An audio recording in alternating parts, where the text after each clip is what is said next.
What's up, everybody? It's Stranger Things Season 4, Volume 2, season's complete, yada, yada, yada, yada, yada. Welcome back. If you're brand new to the channel, look at this. We're almost there, everybody, almost to 50,000, but we need you to push us there.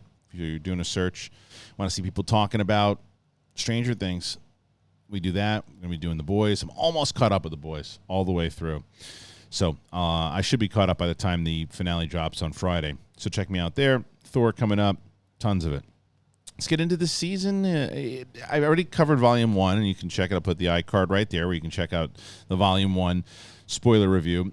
So this is the Volume 2, and I had mentioned I did like a quick reaction to it after I finished watching last night.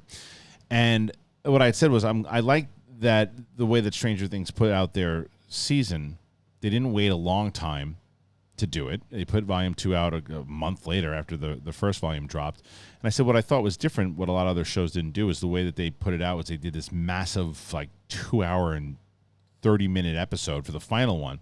And some people could say, well, Ozark did that. Ozark did the follow-up stuff, but did they do a 2.5-hour episode? And it was like a big, huge movie. The first one, the Volume 2, the first episode is like, I don't know, an hour and 15, hour and 20, whatever the hell it is. And then the next one's like 2:30. So I definitely didn't get through it in one sitting. Not that it wasn't great. I just didn't have the time. But it was, and I'm love that they did it this way. And there are a few things, a lot of the stuff I loved. And I loved a majority of it. I'd say 98% of it. Some nitpicky stuff, but it's so fun, and I've got to address this. And I stand by it. I said that Will, to me, is very sad. And yes, I get it. He's got feelings for Mike. All he wants to do is help his friend out, but he's in love with him, and he wants to make sure that he's also wants to make sure that he's helping out 11. So he's tortured. But dude, fake a smile. Something. Because even the scene when he's telling Mike, and I loved the scene. He's telling Mike, he's like, dude, you're the heart. You're the guy. You got to do it. And he's in the car, and they're sitting there, and then he turns to the side and just starts bawling. Mike just looks at him and goes, oh, Will's crying again. Doesn't even say, why are you crying? Can't notice that he's crying? Little small things like that. But Will's going through a lot, and he went through a lot, to be fair, in the first season, and I like how that all tied back to Vecna, and the idea that it's always been Vecna from the beginning. Vecna is the Emperor, and there was a lot of Star Wars things going on in here, and even the inside of the trailer where we see Eleven's trying to break away from Papa, and he's like, you're not ready yet. He's like, I got to get to my friends. You are not ready yet. And the idea, and I like how complicated, and what I love about the show is that it's not just who's good, who's bad. Now, Papa, Matthew Modine, is not a good dude.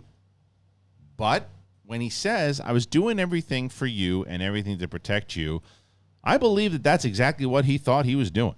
I don't think there was any... I don't think his methods were great. I loved Paul Reiser's character and then where they went with him and how he truly is trying to protect 11. I don't know what the hell happened to him. What the hell happened? Last time we saw him, just kind of, he'd probably pop up in season 5, but last he's screaming, and that whole scene when he's like, look, I can drug her. Don't take the shot. And then he goes, take the shot. And he's like, you son of a bitch. Loved that scene. A lot of great scenes. The acting in this show this season was bar none.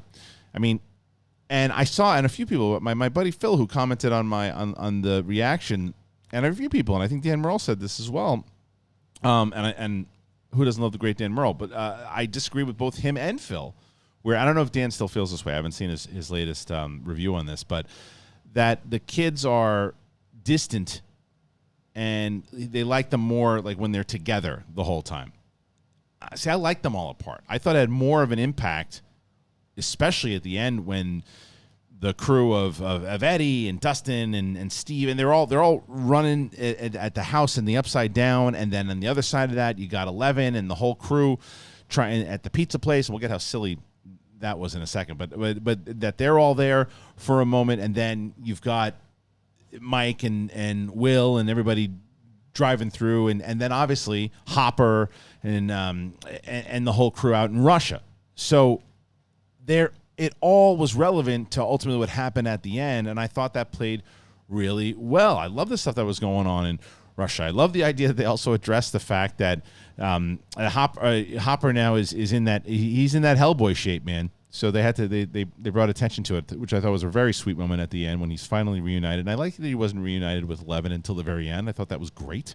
I loved that. I love the relationship that he now has with Mike. That played really well. And but yeah, I liked that they were all separated and came together. And also Lucas, man, I'm gonna get the all the actors, because Lucas really delivered. Sadie Sink is out of control good in this series. The stuff there, I have a close friend from home in New York who was upset that they didn't stick with it and just kill her off. My brother said it this morning, and I agree with him. This ain't Game of Thrones, homie. I liked that they brought her back. I thought it made sense that they brought her back, because Vecna says to Eleven, he goes, "You're already lost." She says, "No, you just think you're the one who lost." And she brings him back, but he's like, "Yeah, but the earthquake, sure, but I already took over the town. You don't even realize it." And that's ultimately what happens at the very end. So Vecna does win, and he's messed up and shot him to shit. Nancy did the same thing too. Nancy took him out, but where is he? So Caleb McLaughlin, who plays Lucas, what a scene by this kid when he thinks Max is dead, and the battle that he's got with Steve, and even Steve, who is what a 80s shithead he is. The actor who plays him, great, absolutely great. Maya Hawke, obviously the daughter of Uma Thurman and Ethan Hawke, plays Robin, and I think she plays her character very well, and I think that she plays that awkwardness, because she could have been a character that just pushed too hard, and you're like, all right, I get it, you're the awkward friend who just can't shut up. But I thought she played it on such a level that it worked, and it just what was in her personality, right? Yeah, I'm trying to think of the other stuff that they really played well, but that stuff with Maxine, with Sadie Sink. Sadie Sink should be nominated. She was so good, and the kind of terror in her eyes when she's running away, and the plan that they came up with. The only thing that I thought was a tad silly, I liked the idea, by the way, that they went to that pizza place because that's where the Spicoli character, he knew that he could get them in there. But how they got in was a bit ridiculous. I think they could have snuck into the place. They could have broke into the window. They could have. This is the 80s. There's no like high tech system. They could have broke in. They could have figured it out when hours were up, and that was it. Instead, they offer a kid who probably already has weed, and he's gonna lose his job because it's a special kind of weed. That was a little silly. But again, there are things that you would just kind of forgive, because the overall show was just so spectacular. I thought Vecna was an incredible villain, and I thought it plays so much better than just having the Demogorgon, which they also used very well in Russian. So the idea of what that is and where that ultimately comes from, and how Eleven is responsible for the stuff that is going on here. She sent Vecna back to the Upside Down, or into this dimension, when she was younger, and started this whole thing in an attempt to protect everyone. So he wasn't wrong when she's like, "You created me." She's like, "Papa did this to you." He's like, "I don't know about that. Facts are facts here, lady." And you know what other facts are? You guys got to use your stuff. You got to use story blocks. Video creators. I know that there's tons of people making YouTube videos out here, and in order to really make them well, you should use story blocks. Story blocks, you know that video is the most effective way to capture an audience attention. Everybody knows that. And as a result, modern storytellers are always challenged with creating more video content at a higher quality, involving more voices in the process, and distributing on more platforms than ever before. Because as a creator, you face meeting output demands, time, budget, knowledge, creative inspiration, passion, burnout, mental health, all of it. Storyblocks makes it possible for creators to keep up with the growing demands for modern video content, so you can bring all of your stories to life and you don't have to sacrifice your vision due to time, budget, or resources. They have an unlimited all-access plan that gives you unlimited downloads of over the 1 million assets in their library. You try out multiple options quickly and find the perfect fit so you can create more and spend less without sacrificing quality. Go to storyblocks.com/bigthing and try their unlimited all-access plan. Try it out. Again, storyblocks.com/bigthing. And when you help out this show, and on Big Thing, by the way, people are coming here wanting to hear more stuff about like SCHMOEDOWN and all that other stuff. I'll be talking about it a little bit more tomorrow. But if you want to help out the show, and you want to help out, you want to keep the big thing going, you want to keep Sith going, you want to wonder how can I help? Check out these sponsors that we have, man. Check them out. Get yourself some story blocks. All right, moving back over though to this cat, man. Steve, terrible. That's from the last volume 1, but still, Steve, he's trying to. It looks like him and Nance are going to be together, and that didn't work out, did it? No, because our boyfriend comes back, and he didn't really have much to do this season, though, did he? He's just he has this letter that he doesn't really want to take from the school. He's smoking weed a lot. He did have a nice moment though with his brother. I thought was really sweet, where he hears Will, and he hears how upset he is, and he acknowledges him kind of sobbing in the car, and he says something. That's when Will's kind of doing like the sad stir, and he goes, "Look, man, no matter what," and he tells him the thing about the Lego and the thing was caught up his nose or whatever it was, and he's like, "No, it doesn't matter what it is, I'm here for you." And I thought it was a very sweet and a very nice moment between the brothers that we've been with since the beginning, because they kind of started it all. And the stuff with Joyce and Hopper, and now they finally reconnected, and Murray and all of it. And Yuri finally comes through at the very end. You know, Yuri, the stuff with the helicopter, that stuff was probably, and I liked it. Probably my least favorite out of the, how many storylines do we have here? 4 total.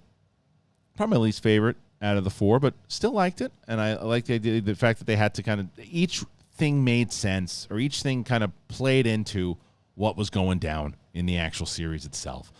But the tone of it all is just really good writing. The music was fantastic. It had a really solid villain. I saw some people kind of complaining that they thought Vecna went out a little too easy, but he didn't really go out easy, though, did he? Because he didn't go out. I was under agreement if they were, because when 11 comes in and has the piggybacking moment and tosses him over, I'm like, okay, well, she still got this cat's number. And then they're having their battle, they're having their fight, but then he comes back and it looks like he's got her. Mike's got to talk to her and get her ready to go and fight, and he finally does. But at that point, he's already gotten Max. He's broken her arms and he's messed her up. She's bleeding from the eyes, like screwed her up. And he's done all that.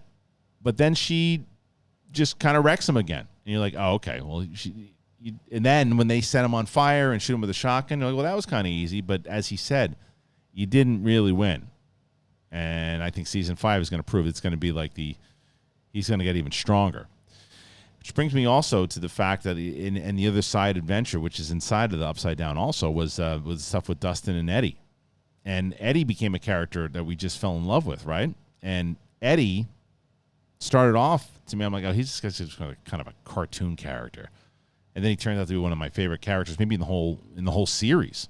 When he's shredding the Metallica up on the roof, Mad Max style, with the bats coming in, and even Dustin goes, most metal moment ever. It's awesome. And then finally it's through the vent stuff. And once he ran and took his bike, I'm like, oh, they're going to kill the new character again. They're going to do it again. They're not going to take out any of the normal characters, which is okay.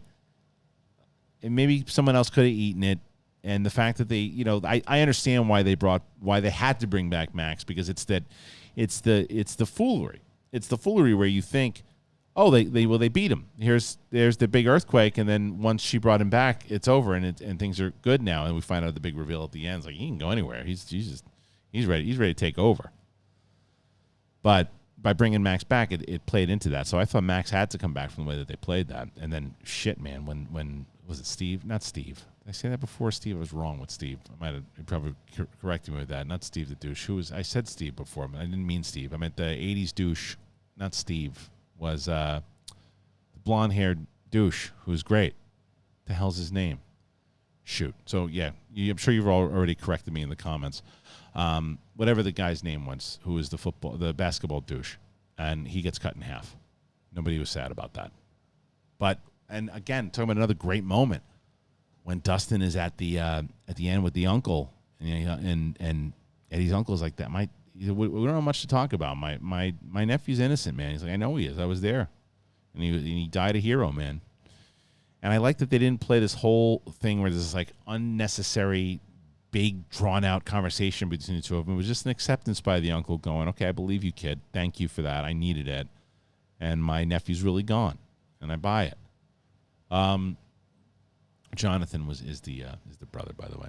You guys all knew that. Also screaming at me about that.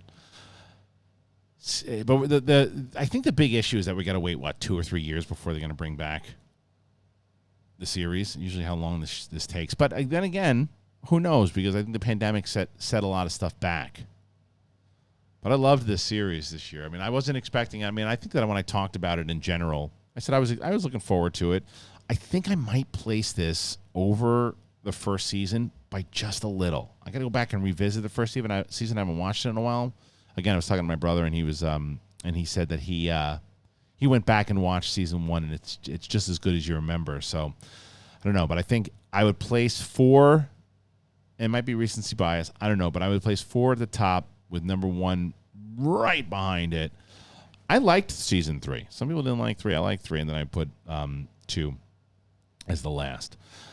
But what did you guys think of the overall season? Did you dig it? Did you like it? Did you not like it? What were your favorite moments? Go ahead and comment. Let's have a conversation about it. As I said, we're going to have a lot of things going on in this channel. Tomorrow, I will have a Big Thing episode up. I will be talking about a lot of different things. Yes, I'll talk about the SCHMOEDOWN a little bit. But then the other things on Tuesday morning, Thor, Love and Thunder non-spoiler review will be up on the channel. Wednesday is Sith Council. Thursday is Big Thing. Friday is a rewatch of Thor Ragnarok. So we got a lot coming on the channel. And who knows what else is coming out. Friday, we also have the Boys series finale. So a lot to do this week. If you can help us once again, please, please, please subscribe. Get us to 50,000. We're almost there. Trying to get to 50. Hell, we're trying to get to 100 by the end of the year, but that's going to be on you guys helping us out, sharing the videos, doing everything we can. A lot of more time going to be spent on this channel from me. I'll be spending a lot of time on this channel now, and as where in the past I was probably giving it 50%. Because of my SCHMOEDOWN obligations, I will be giving this 100%. So I hope you'll be joining me on the journey. All right, everybody. Thank you guys so much for joining me here today. I appreciate you, and we'll catch you on the flip side. Thank you, and peace.